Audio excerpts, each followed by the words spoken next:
வணக்கம். மாலை முரசு செய்திகளை விரிவாக பார்ப்பதற்கு முன் தலைப்புச் செய்திகள். ரஃபேல் விவகாரம் குறித்து பிரதமர் மோடியிடம் விசாரிக்க வேண்டும் என ராகுல் காந்தி வலியுறுத்தல். விசாரணை நடத்துவதற்கு மத்திய அரசு தயங்குவது ஏன் எனவும் கேள்வி.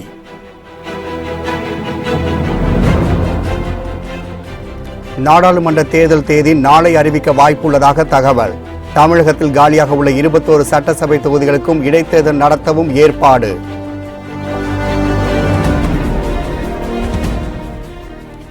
பெண்கள் தன்னம்பிக்கையுடன் செயல்பட்டு பாரினில் உயர்ந்து விளங்க வேண்டும் என முதலமைச்சர் பழனிசாமி மகளிர் தின வாழ்த்து.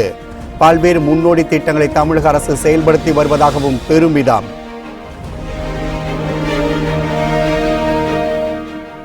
பாஜக சிவசேனா இடையிலான கருத்து வேறுபாடு நாட்டின் வளர்ச்சியை ஒருபோதும் பாதிக்காது என உத்தவ் தாக்கரே கருத்து. லட்சக்கணக்கான இளைஞர்களுக்கு வேலை வாய்ப்பை மோடி ஏற்படுத்துவதாகவும் திடீர் புகழாரம். காஷ்மீரில் பாதுகாப்பு படை நடத்திய தாக்குதலில் பயங்கரவாதி சுட்டுக் கொலை. எல்லையில் அத்துமீறி தாக்குதலில் ஈடுபட்டு வரும் பாகிஸ்தானுக்கு இந்திய ராணுவம் எச்சரிக்கை.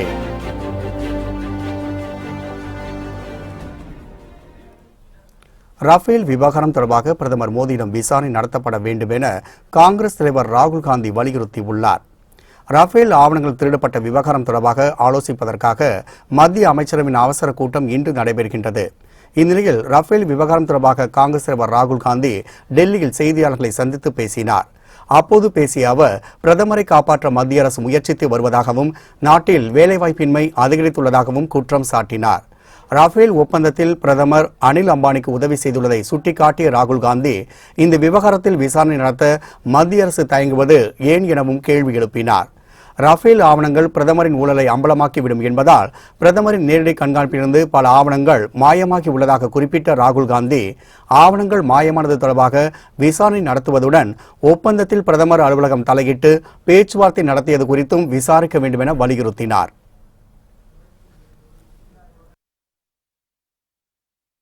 It's a blatant case of corruption. It is written there clearly that the Prime Minister, PMO does not mean PMO. PMO means Prime Minister of India, Narendra Modi. In Defense Ministry files, it's clearly written that the Prime Minister of India is carrying out a parallel negotiation. So why should there not be a criminal investigation? Why is the criminal investigation, Hindustan mein criminal investigation, sab pe ho sakta hai, जो PM का विरोध करते हैं, मगर clear cut जब प्रधानमंत्री का नाम आता है तो कोई क्रिमिनल इन्वेस्टिगेशन नहीं हो सकता. ஊழல் பண முறைகேடு வழக்குகளால் தனது பெயருக்கு ஏற்பட்டிருக்கும் களங்கத்தை போக்கும் வரை அரசியலில் தீவிரமாக இறங்கப் போவதில்லை என ராபர்ட் வதேரா உறுதிபட தெரிவித்துள்ளார். நில முறைகேடு, பண முறைகேடு உள்ளிட்ட விவகாரங்களில் சோனியா காந்தியின் மருமகன் ராபர்ட் வதேரா மீது அமலாக்கத்துறை வழக்கு பதிவு செய்து விசாரணை நடத்தி வருகிறது. இவரது மனைவி பிரியங்கா காந்தி காங்கிரஸ் கட்சியின் உத்தரப்பிரதேச மாநில பொறுப்பாளராக நியமிக்கப்பட்டுள்ளார். இதைத் தொடர்ந்து அவரது கணவர் ராபர்ட் வதேராவும் அரசியலுக்கு வருவார் என எதிர்பார்க்கப்படுகின்றது. ஆனால் அவர் அரசியலுக்கு வர மறுப்பு தெரிவித்துள்ளார். இது தொடர்பாக டெல்லியில் செய்தியாளர்களிடம் பேசிய ராபர்ட் வதேரா, தன் மீது சுமத்தப்பட்டிருக்கும் களங்கத்தை போக்கும் வரை இந்தியாவை விட்டு வெளியே போகப் போவதில்லை என்றும் தீவிர அரசியலுக்கும் வரமாட்டேன் என திட்டவட்டமாக கூறினார். நாட்டை கொள்ளையடித்து வெளிநாட்டுக்கு சென்றவர்கள் மீது என்ன நடவடிக்கை எடுக்கப்பட்டுள்ளது என்றும் ராபர்ட் வதேரா கேள்வி எழுப்பினார். And everything is clear. It's always been as per the rules, and if I have to be questioned and give my answers to whatever agency is there, which I've been doing for the last many years. There are the people who've run away from this country and they looted this country and they've run away. What about them? But here I am. I'm always going to be in this country, and I will not leave till I clear my name, and I will not be in active politics or anything till I clear my name. பரபரப்பான அரசியல் சூழலில் நாடாளுமன்ற தேர்தல் தேதி நாளை அறிவிக்கப்பட வாய்ப்புள்ளதாக கூறப்படுகின்றது. 16வது மக்களவையின் ஆயுட்காலம் வரும் ஜூன் மாதத்துடன் முடிவடைகின்றது. அதற்கு முன் புதிய அரசு தேர்ந்தெடுக்கப்பட வேண்டும் என்றும் கூறப்பட்டுள்ளது. இந்நிலையில் 17வது மக்களவைத் தேர்தல் தேதி நாளை அறிவிக்கப்படலாம் என கூறப்படுகின்றது. இத்துடன் தமிழகத்தில் காலியாக உள்ள 21 சட்டசபை தொகுதிகளுக்கும் இடைத்தேர்தல் நடத்தப்படலாம் என தெரிகின்றது. கடந்த 2014ஆம் ஆண்டில் மக்களவைத் தேர்தல் மார்ச் 5ஆம் தேதி அறிவிக்கப்பட்டது. நாடு முழுவதும் 9 கட்டங்களாக தேர்தல் நடைபெற்ற போது தமிழகத்தில் ஒரே கட்டமாக தேர்தல் நடத்தப்பட்டது. நடப்பாண்டு தேர்தல் அட்டவணை குறித்து தலைமை தேர்தல் ஆணையம் தொடர்ந்து ஆலோசனை நடத்தி வருகின்றது.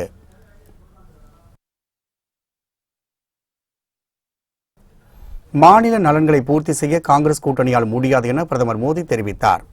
நாடாளுமன்ற தேர்தலையொட்டி அதிமுக தலைமையில் மெகா கூட்டணி அமைக்கப்பட்டதை அடுத்து கூட்டணி கட்சிகளின் தலைவர்கள் பங்கேற்ற முதல் பிரச்சார பொதுக்கூட்டம் சென்னை வண்டலூர் அருகே நடைபெற்றது.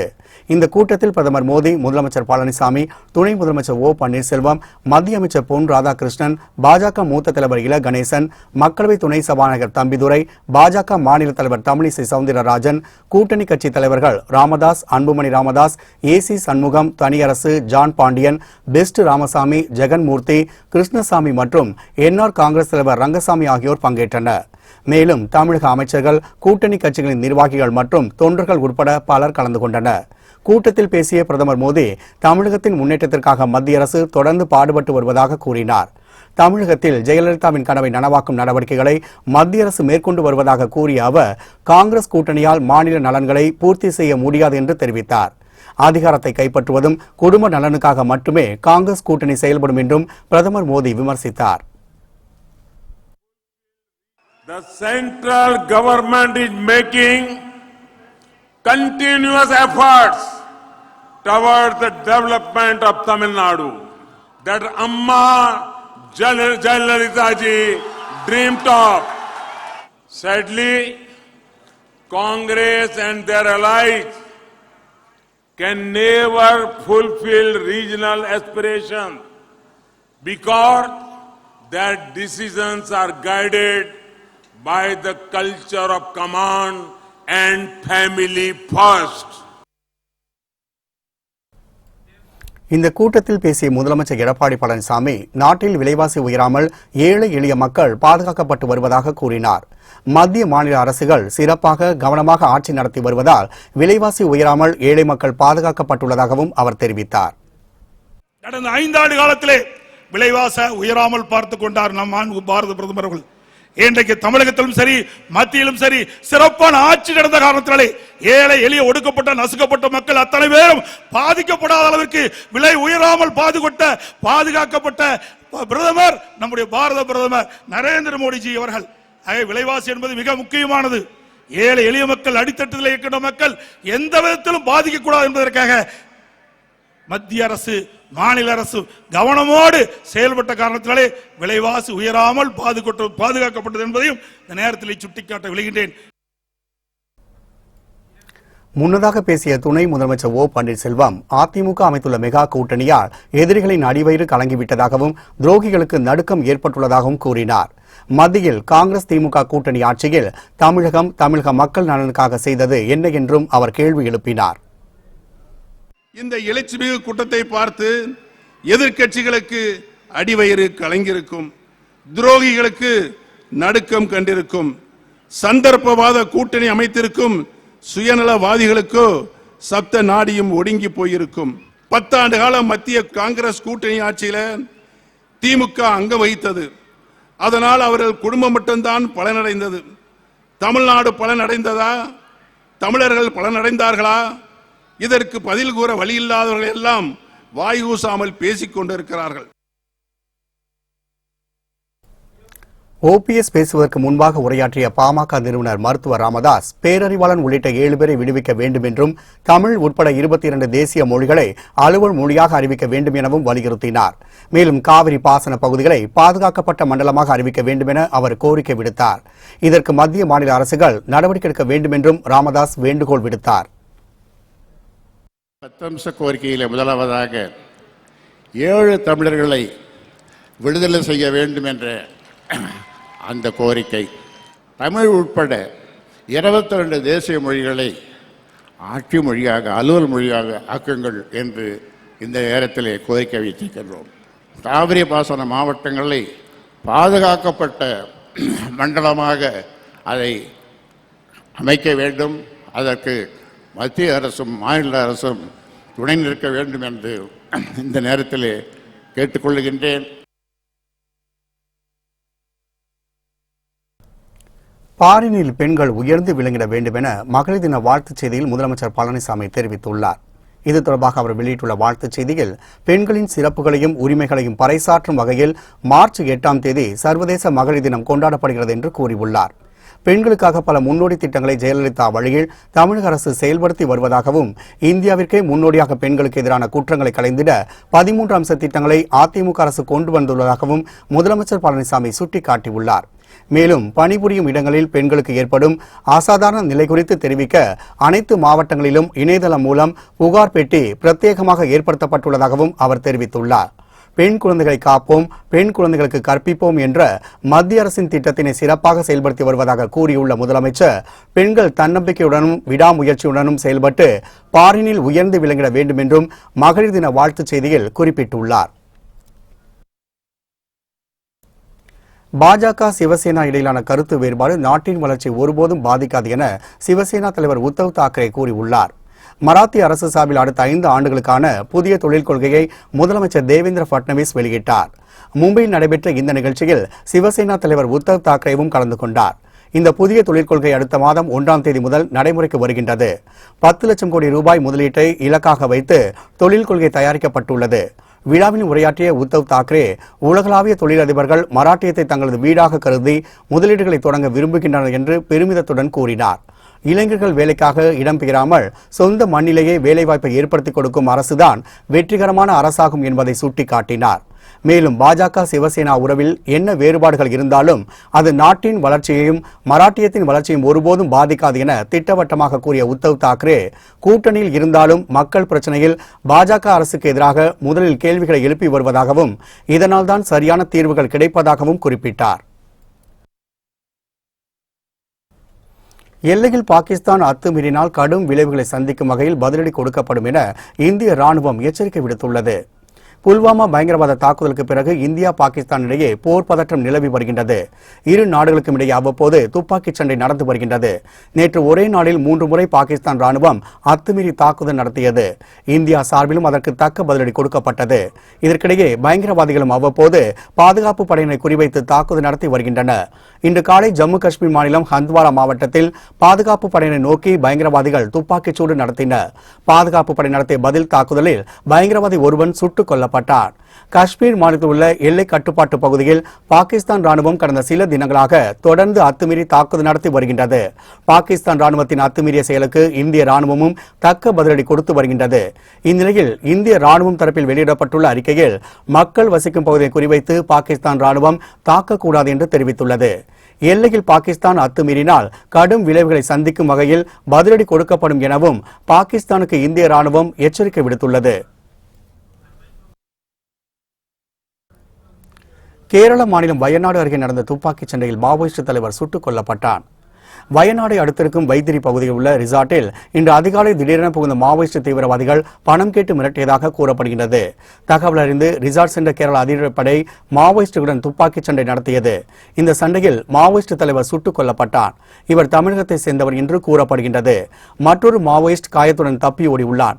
அவன் சிகிச்சைக்காக மருத்துவமனைக்கு வருவார் என்பதால் கேரளம் தமிழகம் ஒட்டியிருக்கும் பகுதிகளில் போலீசார் தீவிர கண்காணிப்பில் ஈடுபட்டுள்ளனர்.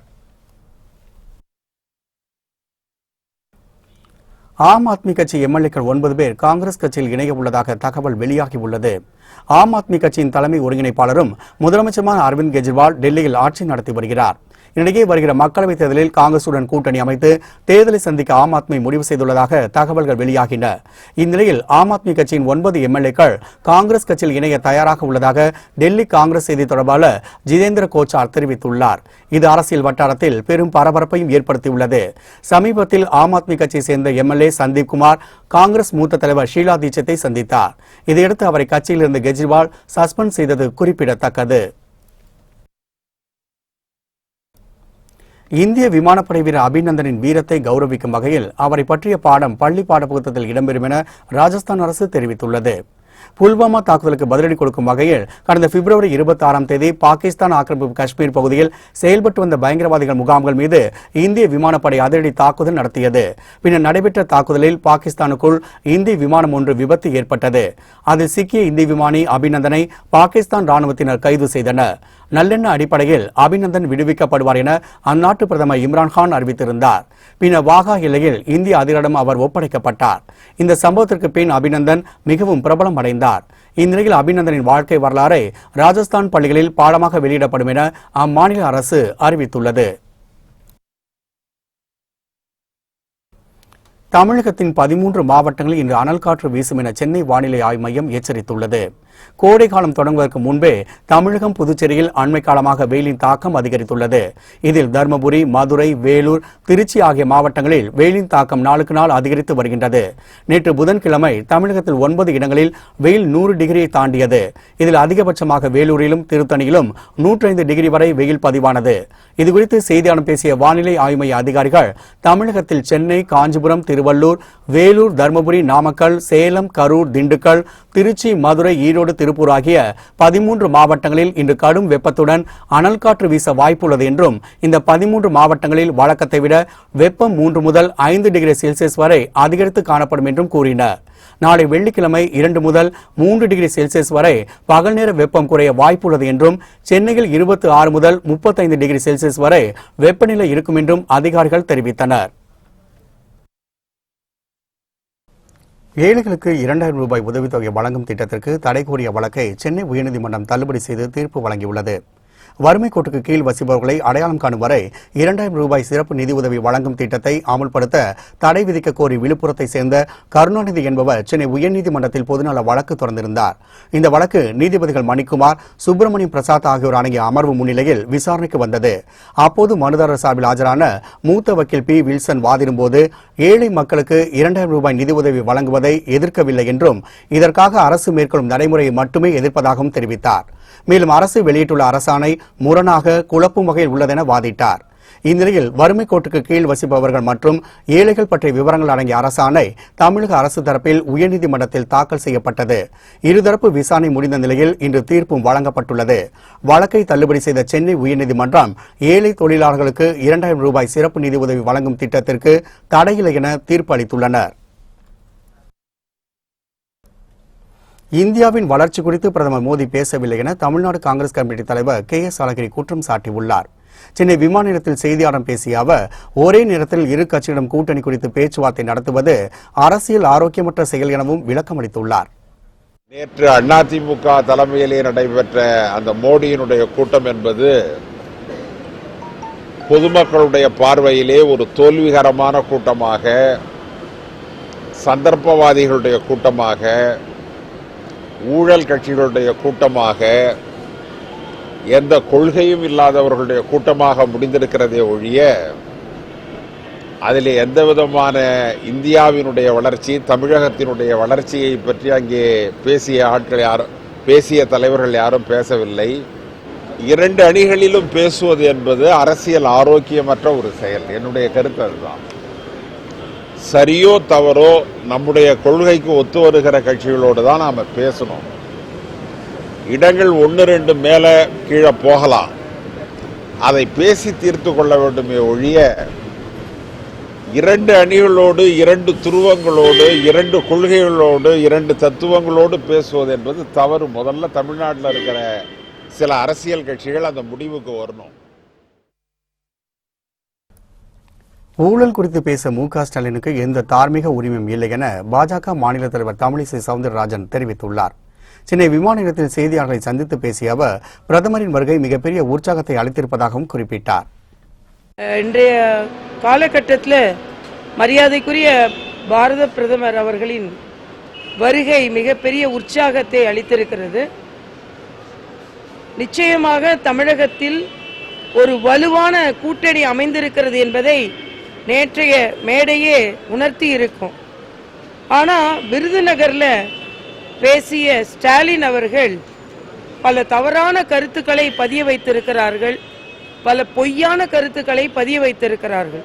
அதாவது மறுபடியும் சொல்கிறேன், ஊழலை பற்றி ஸ்டாலினுக்கு பேச எந்த விதத்திலும் தார்மீக உரிமை இல்லை. சென்ற முறை ஆட்சியை எதற்கு அவர்கள் இழந்தார்கள்? UPA 1, UPA 2ல தினம் ஒரு ஊழலை செய்துதான் அவர்கள் ஆட்சியை இழந்தார்கள். அதனால் ஊழலை பற்றி பேசுவதற்கு இன்னைக்கு விசாரணை இருக்கிறது, எல்லாம் விசாரணை எதிர்கொண்டு இருக்கிறார்கள். இன்றைய காலகட்டத்தில் ஊழலினால் ஆட்சியை இழந்தவர்கள் அவர்கள் இன்று எங்களை பார்த்து சொல்கிறார்கள் என்பதுதான் வேடிக்கை. திருவாரூர் கோவில்களில் உள்ள 269 சிலைகளின் உண்மைத்தன்மை குறித்து சிலை திறப்பு பிரிவு போலீசார் 2 நாளாக ஆய்வு மேற்கொண்டு வருகின்றனர். திருவாரூர், நாகை, கடலூர், தஞ்சை மாவட்டங்களில் உள்ள ஆலயங்களிலிருந்து கொண்டுவரப்பட்ட ஐம்பொன் சிலைகள் திருவாரூர் தியாகராஜ சுவாமி கோவிலில் பாதுகாப்பாக வைக்கப்பட்டுள்ளன. இதனையடுத்து பாதுகாப்பு மையத்தில் உள்ள சிலைகளின் உண்மைத்தன்மை மற்றும் பழமைத்தன்மை குறித்து சிலை தடுப்பு பிரிவு போலீசாரும் தொல்லியல் துறையினரும் 4 கட்டமாக ஆய்வு மேற்கொண்டனர். இந்நிலையில் சிலை தடுப்பு துறை காவல் ஆய்வாளர்கள் இந்திரா, தமிழ்ச்செல்வி, ஆனந்த் ஆகியோர் தலைமையில் 22 போலீசாரும், தென்மண்டல தொல்லியல் துறை இயக்குநர் நம்பிராஜன் தலைமையில் 21 அதிகாரிகள் 5வது கட்டமாக நேற்று ஆய்வு மேற்கொண்டனர். இதுவரை 1544 சிலைகள் ஆய்வு செய்யப்பட்ட நிலையில் இன்றும் திருநெய்ப்பேர், பழையூர் கிராமங்களில் உள்ள 269 சிலைகள் 2வது நாளாக அவர்கள் ஆய்வு நடத்தினர். நாள் ஒன்றுக்கு 300 சிலைகள் வீதம் வரும் 10ஆம் தேதிக்குள் ஆய்வுகளை முடிக்க சிலை தடுப்பு பிரிவு போலீசார் திட்டமிட்டுள்ளது குறிப்பிடத்தக்கது. கோவையின் காவல் தெய்வம் என்று அழைக்கப்படும் கோணியம்மன் கோவில் தேரோட்டத்தில் ஆயிரக்கணக்கான பக்தர்கள் கலந்து கொண்டு அம்மனை தரிசனம் செய்தனர். கோவையில் உள்ள புகழ்பெற்ற கோணியம்மன் கோவிலில் திருவிழா கடந்த பிப்ரவரி மாதம் 19ஆம் தேதி பூச்சாட்டுடன் தொடங்கியது. 14 நாட்கள் நடைபெறும் இந்த விழாவின் 9வது நாளான நேற்று தேரோட்டம் நடைபெற்றது. பேரூர் ஆதீனம் சாந்தலிங்க மருதாச்சல அடிகளால் வடம்பிடித்து தேரை இழுத்து வைத்து துவக்கி வைத்தார். ஆயிரக்கணக்கான பொதுமக்கள் கலந்து கொண்டு தேரை வடம்பிடித்து இழுத்தனர்.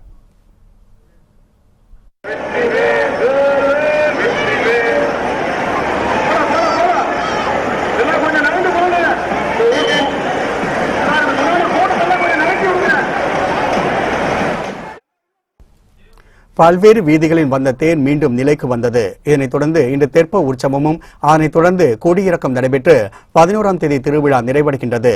திருத்தேரோட்டத்தை முன்னிட்டு ஏராளமான காவல்துறையினர் பாதுகாப்பு பணியில் ஈடுபடுத்தப்பட்டனர். தாயிடம் குடித்துவிட்டு தகராறு செய்த மகனை கிரிக்கெட் மட்டையால் தாய் மாமனை அடித்துக் கொலை செய்துள்ள சம்பவம் அதிர்ச்சியை ஏற்படுத்தியுள்ளது. விருதுநகர் மாவட்டம் ஸ்ரீவில்லிபுத்தூர் இளையா போட்டல் தெருவில் வசித்து வந்த அங்குராஜ் அடிக்கடி குடித்துவிட்டு தாய் கோவிந்தம்மாளுடன் தகராறு செய்து வந்துள்ளார். இந்நிலையில் வழக்கம்போல் குடித்து வந்து தாயிடம் தகராறில் ஈடுபட்ட போது தாய்மாமன் லட்சுமணன் தட்டி கேட்டதால் இருவருக்கும் இடையே கடும் வாக்குவாதம் ஏற்பட்டது. இதனால் ஆத்திரமடைந்த லட்சுமணன் மருமகன் என்று கூட பாராமல் அங்குராஜை கிரிக்கெட் மட்டையால் தலையில் அடித்துள்ளார். இதனால் அவர் சம்பவ இடத்திலேயே உயிரிழந்தார். ஈரோடு மாவட்டம் சத்தியமங்கலம் அடுத்த கடம்பூர் மலைப்பகுதி மல்லியம்மன் துர்கம் கிராமத்தை சேர்ந்தவர் தேவேந்திரன். இவருக்கும் அதே ஊரை சேர்ந்த அண்ணாமலை என்பவர் மனைவி இளையம்மாளுக்கும் தவறான உறவு இருந்துள்ளது. இந்நிலையில் இளையம்மாளை பார்க்க வீட்டுக்கு வந்த தேவேந்திரனுக்கும் அண்ணாமலைக்கும் இடையே வாய்த்தகராறு ஏற்பட்டுள்ளது. அப்போது இரும்பு கம்பியால் தேவேந்திரனை தாக்கியதில் அவர் சம்பவ இடத்திலேயே இரத்த வெள்ளத்தில் பலியானார். பின்னர் உடலை மரத்தில் தூக்கில் தொங்கியது போல் கட்டி அண்ணாமலை தொங்க விட்டுள்ளார். உடலை கைப்பற்றிய போலீசார் கொலையாளியை பிடித்து விசாரணை நடத்தி வருகின்றனர். திருச்சி மாவட்டம் லால்குடி அருகே ரயில்வே துறை சுரங்கப்பாதை அமைப்பதை கண்டித்து விவசாயிகள் முற்றுகை போராட்டத்தில் ஈடுபட்டதால் பரபரப்பு நிலவியது. லால்குடி அருகே மேலவாளடி, புதுக்குடி கிராமங்களுக்கிடையே ரயில்வே நிர்வாகம் சுரங்கப்பாதை அமைக்கும் முயற்சியில் ஈடுபட்டுள்ளது. இதற்கு அப்பகுதி விவசாயிகள் கடும் எதிர்ப்பு தெரிவித்து வருகின்றனர். சுரங்கப்பாதை அமைத்தால் 2000 ஏக்கர் விவசாய நிலங்களுக்கு இடு பொருட்களை கொண்டு செல்ல முடியாது என்பது அவர்களது குற்றச்சாட்டாகும். அதனால் அந்த பணியை நிறுத்த வேண்டும் என விவசாயிகள் போராட்டத்தில் ஈடுபட்டனர். தகவல் அறிந்து அங்கு வந்த ரயில்வே அதிகாரிகள் விவசாயிகளுடன் அமைதி பேச்சுவார்த்தையில் ஈடுபட்டனர். அதன் பின்னர் அவர்கள் கலைந்து சென்றனர். சென்னை புளியந்தோப்பு பகுதியில் கத்தியால் தாக்கி தொடர் வழிப்பறையில் ஈடுபட்டவர்களை சிசிடிவி காட்சிகள் மூலம் போலீசார் கைது செய்துள்ளனர். புளியந்தோப்பில் தனியார் நிறுவனத்தில் பணியாற்றி வரும் சந்திரசேகர் என்பவரை அதிகாலை 3 மணி அளவில் இருசக்கர வாகனத்தில் வந்த சிலர் கத்தியால் தாக்கி அவரது செல்போனை பறித்து சென்றனர். பின்னர் அதே பகுதியை சேர்ந்த பாலாஜி என்பவரது தங்கச்செயினையும் வெங்கடேசன் என்பவரது செல்போனையும் கொள்ளையர்கள் பறித்துக் கொண்டு சென்றுள்ளனர். புளியந்தோப்பு பகுதியில் தொடர்ந்து வழிப்பறி நடைபெற்றதால் போலீசார் அந்த பகுதியில் வைக்கப்பட்டிருந்த சிசிடிவி கேமராக்களை ஆய்வு நடத்தினர். அதில் வியாசர்வாடியை சேர்ந்த வாசுதேவன், கருப்பு அஜித், ஆகாஷ் ஆகிய மூவரும் இந்த கொள்ளைகளில் சந்தேகப்பட்டது தெரிய வந்தது. அவரிடமிருந்து 5 செல்போன்கள், இருசக்கர வாகனம் உள்ளிட்டவை பறிமுதல் செய்யப்பட்டன. போலீசார் அவர்களை கைது செய்து விசாரணை நடத்தி வருகின்றனர். பல்லடத்தில் வீட்டின் கதவை உடைத்து 12 சவரன் நகை மற்றும் 30,000 ரூபாய் பணம் கொள்ளையடித்துள்ள சம்பவம் பரபரப்பை ஏற்படுத்தியுள்ளது. பல்லடம் சின்னூர் பொன்னகரில் மைக்கேல் என்பவர் தனது குடும்பத்துடன் வசித்து வருகிறார். காற்றாலை நிறுவனத்தில் அதிகாரியாக பணிபுரியும் இவர் வழக்கம்போல் குழந்தைகளை பள்ளிக்கு அனுப்பிவிட்டு வேலைக்கு சென்றுள்ளார். அதேபோல் மைக்கேல் மனைவி ராஜேஸ்வரியும் வேலைக்கு சென்று விட்டார். மாலையில் வீடு திரும்பிய நிலையில் வீட்டின் கதவு உடைக்கப்பட்டிருப்பதை கண்டு அவர்கள் அதிர்ச்சி அடைந்தனர். உள்ளே சென்று பார்த்தபோது பீரோவில் வைத்திருந்த 12 சவரன் நகை மற்றும் 30,000 ரூபாய் பணம் கொள்ளை போனது தெரிய வந்தது. இதையடுத்து அங்குள்ள சிசிடிவி காட்சிகளை கொண்டு போலீசார் விசாரணை நடத்தி வருகின்றனர். திருவள்ளூர் அருகே மோட்டார் வாகன ஆய்வாளர் அலுவலகத்தில் நடைபெற்ற சோதனையில் கணக்கில் வராத 91,000 ரூபாய் பணத்தை லஞ்ச ஒழிப்புத்துறை அதிகாரிகள் கைப்பற்றியுள்ளனர். கும்மிடிப்பூண்டியில் செயல்பட்டு வரும் மோட்டார் வாகன ஆய்வாளர் அலுவலகத்தில் வாகன உரிமம், ஓட்டுநர் உரிமம் பெற லஞ்சம் கேட்பதாக புகார்கள் எழுந்தன. இதனையடுத்து காஞ்சிபுரம் லஞ்ச ஒழிப்புத்துறை டிஎஸ்பி சிவபாத சேகரன் தலைமையில் அதிகாரிகள் அங்கு சோதனை மேற்கொண்டனர். 6 மணி நேரத்திற்கு மேலாக நடைபெற்ற சோதனையில் கணக்கில் வராத 91,000 ரூபாய் பணத்தை லஞ்ச ஒழிப்புத்துறை போலீசார் கைப்பற்றினர். இதுகுறித்து துறை ரீதியிலான நடவடிக்கை எடுக்க பரிந்துரைக்கப்படும் என அதிகாரிகள் தெரிவித்தனர். திருப்பூர் மாவட்டம் பல்லடம் பகுதியை சேர்ந்த கணேஷ் என்பவருக்கு நூற்பாலைகள், பனியன் நிறுவனங்கள், பாவு நூற்பாலைகள் ஏராளமாக உள்ளன. மேலும் பினான்ஸ் தொழிலும் அவர் ஈடுபட்டு வருகின்றார். இந்நிலையில் தொழிலதிபர் கணேஷ் வீடு மற்றும் அலுவலகங்கள் நேற்று திடீரென வருமான வரித்துறை அதிகாரிகள் சோதனை மேற்கொண்டனர். 2 மணி நேரம் சோதனைக்கு பிறகு அங்கிருந்து அவர்கள் திரும்பிச் சென்றனர். 2ஆம் நாளாக இன்றும் வருமான வரித்துறையினர் 3 குழுக்களாக பிரிந்து அதிரடி சோதனையில் ஈடுபட்டு வருகின்றனர். சோதனையில் கணக்கில் காட்டப்படாத ஏராளமான ஆவணங்கள் கைப்பற்றப்பட்டுள்ளதாக கூறப்படுகின்றது. மதுரையில் முன்விரோதம் காரணமாக ஒருவர் வெட்டிக் கொல்லப்பட்ட சம்பவம் அப்பகுதியில் பதற்றத்தை ஏற்படுத்தியுள்ளது. மதுரை அவனியாபுரத்தை சேர்ந்த மாரி என்பவர் அவரது உறவினர் வீட்டில் அமர்ந்து பேசிக் கொண்டிருந்தார். அப்போது அங்கு வந்த 5 பேர் கும்பல் அவரை கத்தியால் சரமாரியாக தாக்கியுள்ளது. ரத்த வெள்ளத்தில் சரிந்த அவரது உடலை போலீசார் மீட்டு ராஜாஜி அரசு மருத்துவமனைக்கு பிரேத பரிசோதனைக்காக அனுப்பி வைத்தனர். தலைமறைவான கொலையாளிகளை போலீசார் தேடி வருகின்றனர். கொலை செய்யப்பட்ட மாரி மீது ஏற்கனவே கொலை வழக்குகள் இருப்பதாகவும் அவரது அண்ணனும் இதேபோல் மர்ம கும்பலால் வெட்டிக் கொல்லப்பட்டுள்ளார் என்றும் உறவினர்கள் மத்தியில் உள்ள பூசல்தான் இந்த தொடர் கொலைகளுக்கு காரணம் என போலீசார் தெரிவித்துள்ளனர்.